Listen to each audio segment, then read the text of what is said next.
ભરૂચના નર્મદા કિનારે દાંડિયા બજાર ભૃગુ શનિદેવ મંદિર પાસે રહેતી જશીબેન અમરસિંહ રાઠોડના 24 વર્ષ પહેલા છૂટાછેડા થતા એકલી રહેતી હતી। 22 તારીખના રાત્રિના સમયે 9 વાગ્યે જમી પરવારીને ઘરનો દરવાજો લોક કરી ઘરમાં સૂઈ ગઈ હતી।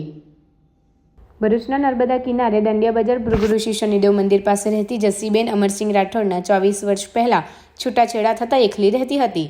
22 તારીખના રાત્રિના સમયે 9 વાગ્યે જમી પરવારીને ઘરનો દરવાજો લોક કરી ઘરમાં સૂઈ ગઈ હતી।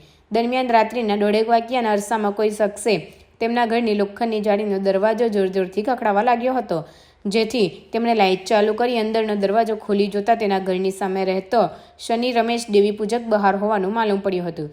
જેના પગલે તેને શું છે ભાઈ, કેમ અડધી રાત્રે દરવાજો ખખડાવો છો કહેતા તેને જશી તું દરવાજો ખોલ, મારે તારી સાથે સંબંધ બાંધવા છે તેમ કહી ધીંગાણું કરતા તેમણે 181 મહિલા હેલ્પલાઇન પર ફોન કરતા પોલીસ આવી પહોંચતા શનિ ત્યાંથી ભાગી છૂટ્યો હતો।